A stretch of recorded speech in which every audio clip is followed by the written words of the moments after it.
Please welcome Kendrick Lamar. Well, y'all gotta make some more noise than that.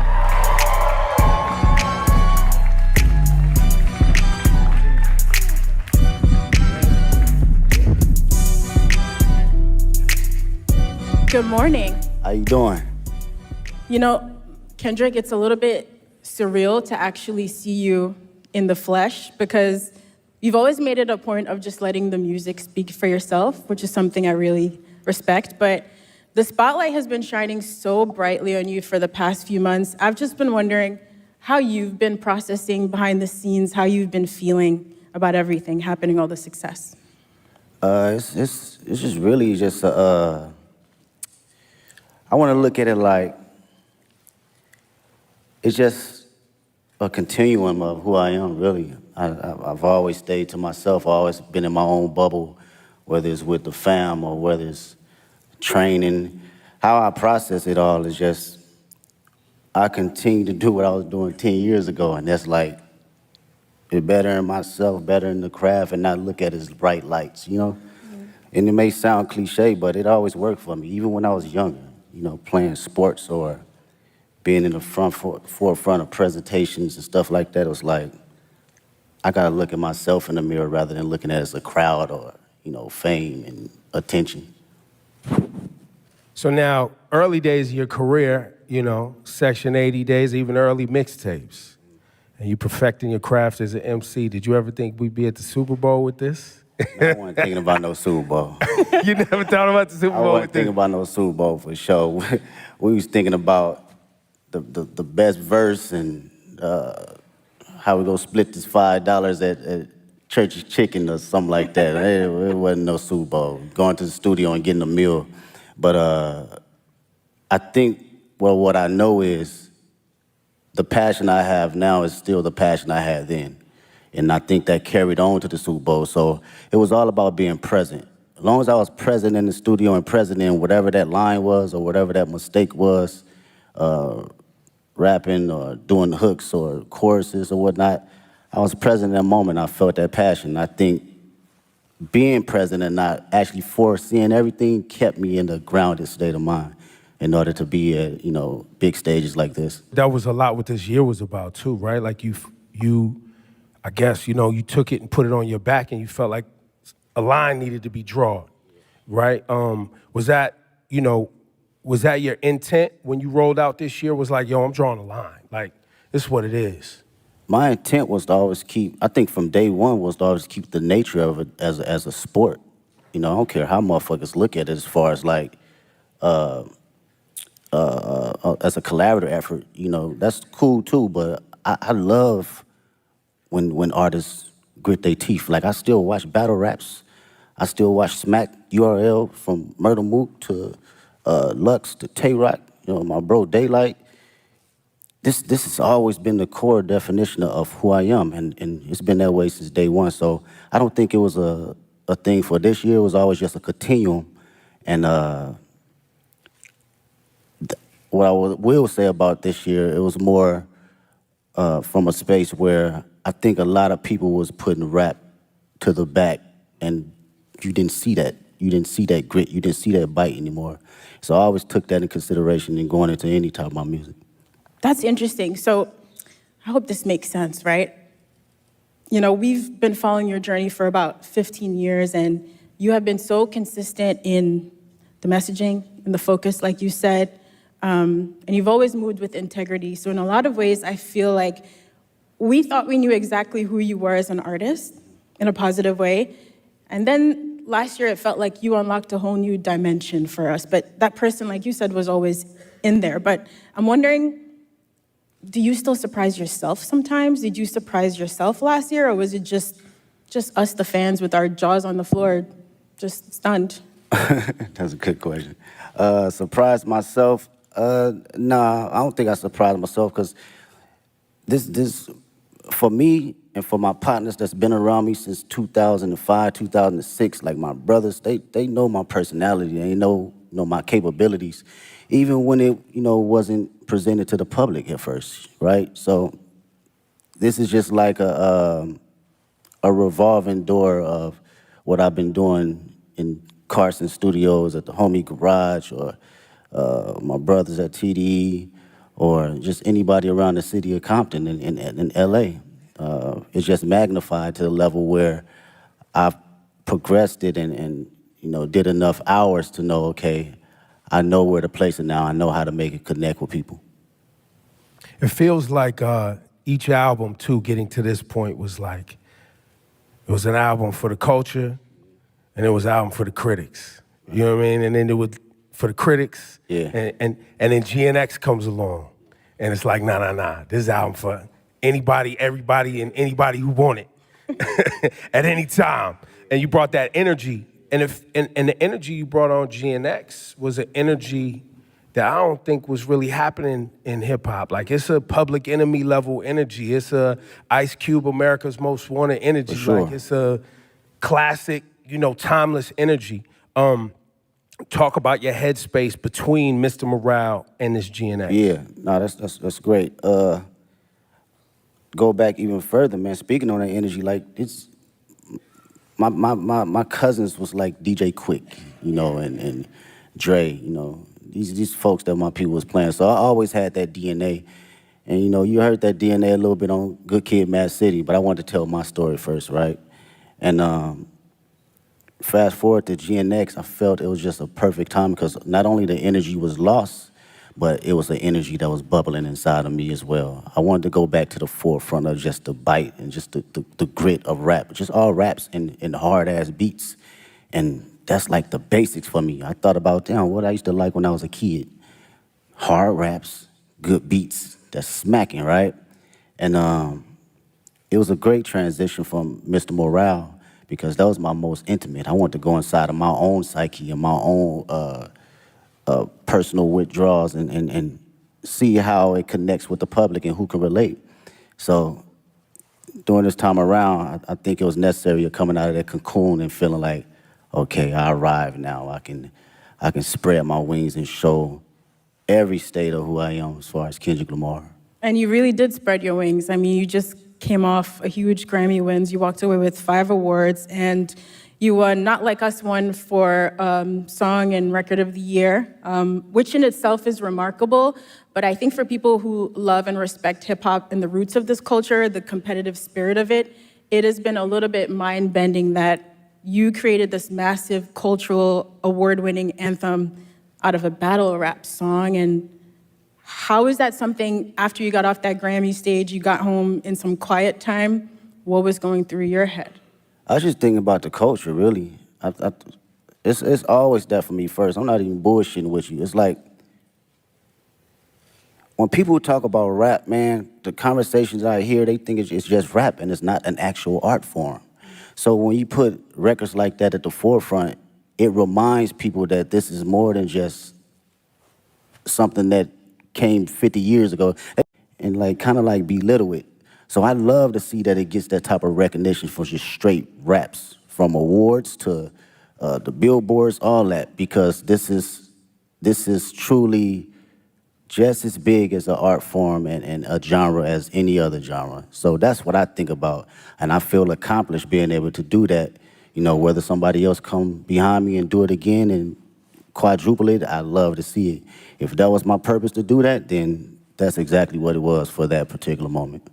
I think people often miss the significance of that Record and Song of the Year award, because that Song of the Year award is a songwriter's award. Like, it's not just the biggest song. It's like someone wrote a song. And you as a songwriter, when you see your name up there and it's written by Kendrick, and that's it. Yeah. That's powerful. And I think to what you're saying, I think there's a lot of people who have become fans of hip hop, and they, you know, you like the songs you hear and know, but you're not actually tapped into the work that it takes for you to generate the output, the art. Exactly, man. As a writer, you know, and that's what I can appreciate the most. And knowing how much time I dedicated over the years in just trial and error, writing the most terrible shit to some of the greatest shit. You know, we all do it, from writer's block to figuring out how to find inspiration from the most non-popular aspects around me. So it's like, knowing that trial and knowing what I put in as far as my thinking process and what it takes to get there, I do not look at it as a small like endeavor because it's a hit record. No, it's actually some writing in that shit. You know, whether it connect with you on a spiritual level, whether it connect with you on a comedic level, whether it connect with you just on a personal dynamic, it's still from a writer's point of view. Yeah, you are an incredible writer. There are songs on GNX like Reincarnated. I didn't know what to do with that song for the first few times I heard of it, just trying to figure out where you possibly came up with the inspiration for a record like that. Like, when you're working on those songs, are you going through multiple versions until the right thing comes to you? It's hard to fathom, I guess is what I'm saying. Yeah, well, records like that, first off, shout out to Tupac. That's the number one inspiration. That was always one of my favorite records from him and Outlaws. With records like that, it's always going into my mind of like, what if, right? And crafting out my what if ideas to the masses. So when I think about concepts and I think about what I actually believe and what I feel, I just go through a breakdown as if I'm reading a book, you know, and how I want people to hear this from a book sequence. So my initial process is, okay, how can I open them up to the story? And how can I drive them to the ending point to make them feel truly exactly what I'm trying to convey, whether they take their own perspective from it or they take mine. I just want you to feel it first. You know, the writing is there, and now it's up to me to perform it to where you can feel it. Yo, give it up for this guy, Kendrick Lamar. Y'all too quiet, man. This guy, you know, this guy he doesn't sit down and do this too often, so this is a very special conversation, and we appreciate you, bro. Yeah. I really do. And shout to SZA too, because you guys are making history man. right now. Hell and, yeah. and you've seen her from her humble beginnings like she's seen you from your humble beginnings. You've watched her find success, and now y'all sharing the stage at the Super Bowl. This humongous tour that's rolling out next year. Talk about this moment in both of y'all's career. Have you guys had a chance to even see each other in this moment and be like, yo, like? We haven't even had a chance to crash out about it because everything been moving fast, like far as production and rehearsals and stuff. So we speak, but we haven't really got a chance to settle into the moment. For me personally, watching her, her career and where she's come from, it's amazing to see. I get to finally see how certain individuals see me come up in the process, because I seen her day one coming in the studio and writing songs, throwing away songs, writing another song, throwing away songs, and songs is hard. And I understood that process, though, wanting to be great. You know, even when people saying, this is classic record, she was like, no, I'm gonna write another one. And I understood that, and I seen it, so to see it now magnified, it's like, she always had it, man. She always had it, and I'm just honored to be next to a talent. Yeah, you've both worked really hard to be here in this moment, and on Heart Part 6 is really amazing to hear you detail that journey for old and new fans, coming up through the ranks at TDE and now launching your own agency, pgLang. So performing at the Super Bowl halftime show is very much, us as fans getting to celebrate you and this beautiful musical legacy, but also now you're stepping out as an entrepreneur. What has it been like to build your own business and to also showcase some of that creativity from your agency on this platform? Oh man, I love the process. Shout out to pgLang. Make some noise with pgLang. Yeah, that's my team, man. It's 30 incredible individuals, 5 extraordinary executives that work day in, day out to make sure we are doing something that will long live the culture. From a music standpoint, from a creative standpoint, fashion, film, books, day in, day out of just being around like-minded individuals that have different perspectives outside of just music. So through that process, it was a challenge for me, but even more a process of me enjoying, different ideas and different backgrounds and how to look at things. I love it. Being on calls and, formulating business ideas and ventures outside of my usual norm, it challenges me. And I can't wait to see what happens next. I know it's going to happen next. We can. I think for the audience too, you know, and anybody watching around the world, the pgLang thing is, you know, I think people see you as an artist and someone who makes music, but I don't know if you want to share it today, but the level of detail that you yourself, along with Dave and shout to the whole pgLang team, but y'all as friends that came up together, you in the edits. Like what we're gonna see on Sunday is a pgLang production. Yes, that's all pgLang. That is us sitting day in, day out, from the edits, the production, the stage design, the music, the sound tech. It's everything across the board, and it takes a lot of work. It takes a lot of creative individuals. I can't sit here and say it's all me, because these are people that are just as passionate and want to see us win, but also want to put out something that lives a long, long time. And with Dave's creative mind, it's just, he's insane, man. That dude is like Basquiat in so many different fashions. You know, you can clearly pick his brain about anything, and he'll give you an answer right down the middle to help you decide for yourself. So that's something I can always appreciate. Yeah, I'd say with all of your powers combined, y'all are really diabolical. Like, when you roll out the videos, all the visuals for GNX, just the way you all move strategically together, it is inspiring beyond the music. You know, just thinking about how to approach life and art in a holistic way. And so when it came down to planning for this Super Bowl now, you know, you've teased on the album coming up to New Orleans with this LA energy. How did you guys approach the show and trying to figure out how to pay tribute to the classics in your catalog with this new music in like a 13-minute set list? Yeah, it's wild.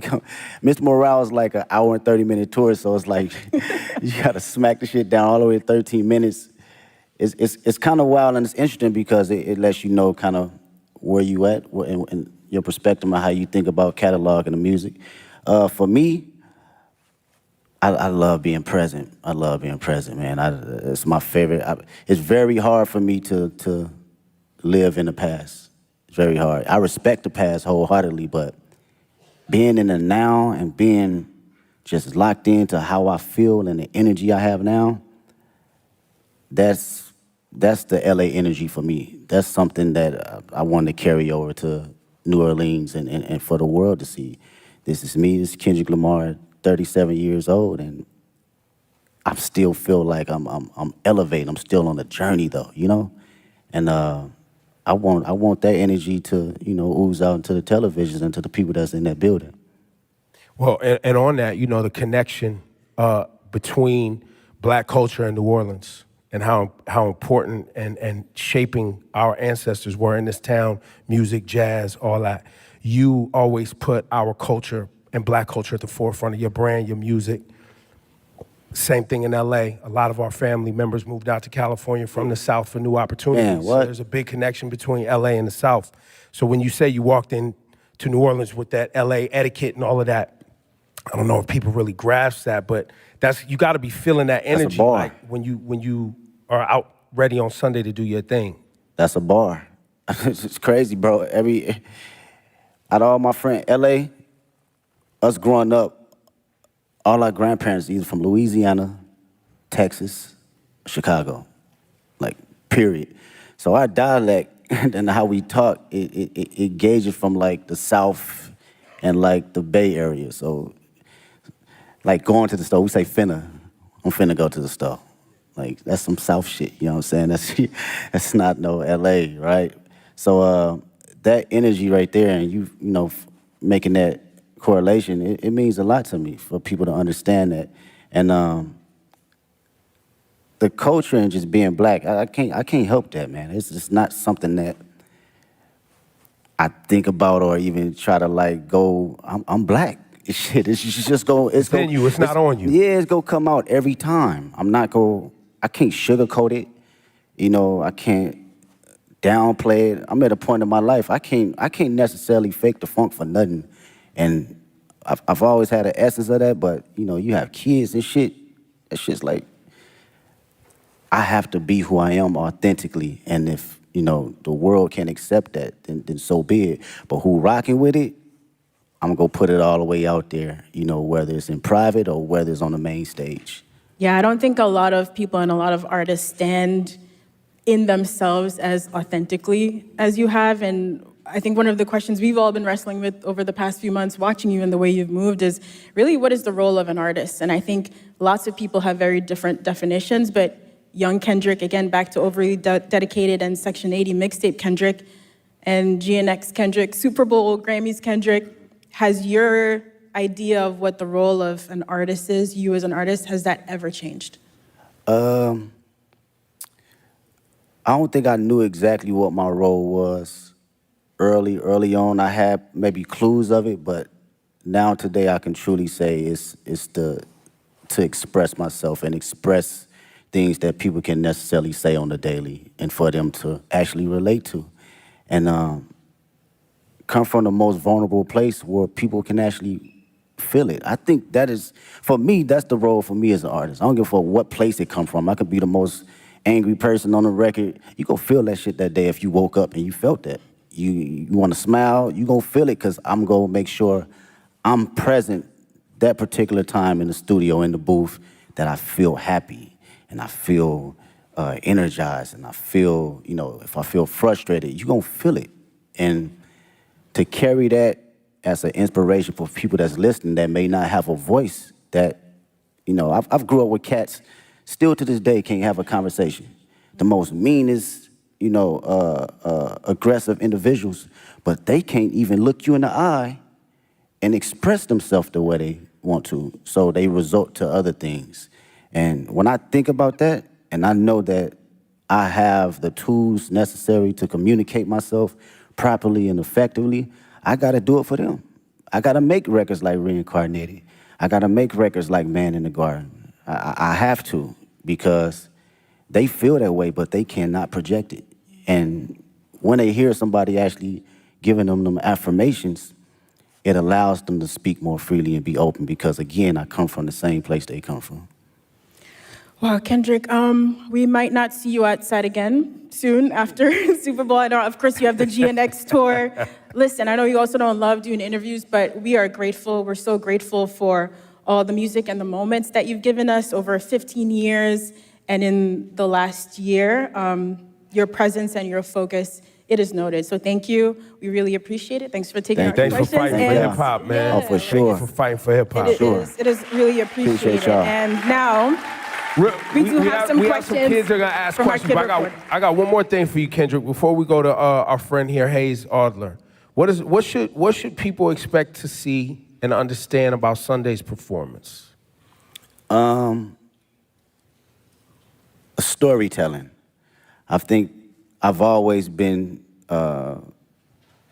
very open about storytelling through all my catalog and my history of music. And I've always had a passion about bringing that on whatever stage I'm on, you know, whether it's a war tour or whether it's 500 people at Key Club.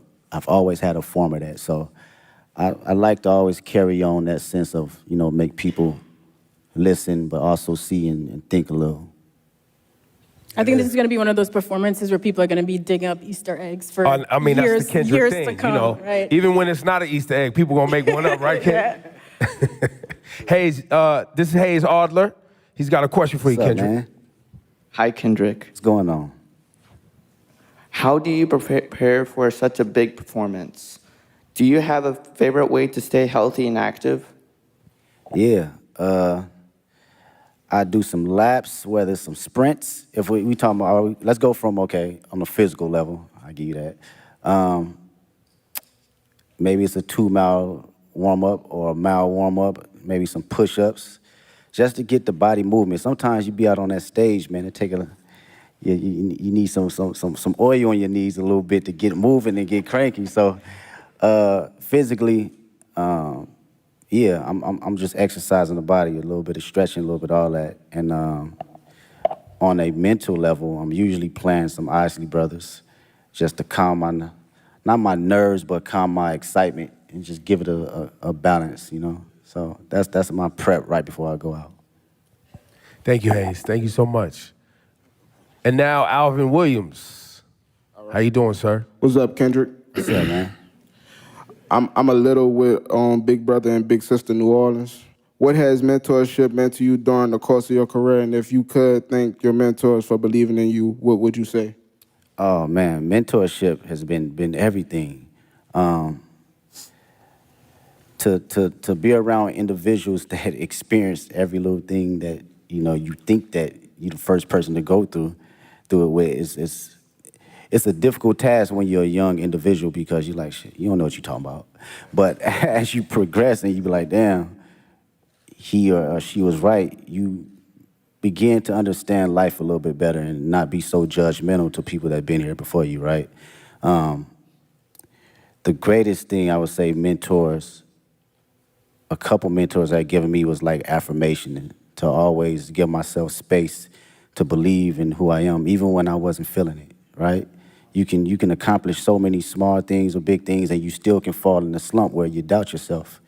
And even though these mentors haven't seen the spaces and been in the places I've been in, it was always time to allow me to share exactly who I am or how they see me and what I'm capable to give to the world. And I think that goes a long way, from people in the highest places and the lowest places. We all need them. All right, thank you. Thank you. Thanks, Alvin. And we have one more question from young Dylan. What's up, Mr. Kendrick Lamar? There you go. That's an artist right there. Yes, sir. It's a truly honor to meet you. And my question I have for you is, what advice could you give to kids about not being like anyone else? And how could they stay authentic while pursuing your path? It's a great question. They said the number one thing people feel in the room, over love and over fear is being authentic. And this is my homegirl, Ink, actually, we was talking about this in the studio. She brought us in the studio. And I was like, damn, how many times I've been in a room where people felt you so intensely that it inspired them and it inspired the person next to them and inspired the people in their household. So how to stay authentic? Was that the question? Or you have to believe in yourself and have to know that it's only one you. You're an amazing individual, unique. You're a miracle. I wake up every day and I'm like, this shit is crazy. Not crazy from a standpoint of being a celebrity, crazy, just life. It's just wild. When you really sit down and just think about it and just bug out on some wild shit, it's wild. And to know that you are in this existence and in this world as one individual, is only you, you have to know that you got to carry that authentic nature of allowing yourself to say, this is who I am, this is how people are going to see me and also going to respect me, and it's going to inspire people to have truth. Because when everyone's authentic, what comes out of that is true love. There's no boundaries. We don't have any courtship on judgment. We don't have any perception of being able to ridicule anyone, because you showing up as your true self, I'm showing up as my true self. And carrying that nature, it take you places. Appreciate His you. answers are just as thoughtful as in the music. It's ridiculous. Thank you, Dylan. Thank you, Kendrick. Appreciate you. Ladies and gentlemen, one more time for the great Kendrick Lamar, please. Thank you so much for your work and your dedication. We Thank you. appreciate you. Appreciate Go out there y'all. and have fun on Sunday. Thank you so much to everyone for joining us today. We can't wait to see Kendrick take the Super Bowl halftime show stage. While you wait, you can listen to his catalog in spatial audio. Now look, shortly after the performance, you'll be able to stream the full halftime show right there on Apple Music. You can listen, you can watch, you can sing, all the things Kendrick all the time on Apple Music. So one more time, for all of you, Kendrick Lamar, thank you for delivering as usual. The show on Sunday is gonna be special and amazing, I'm positive. Thank you all so much.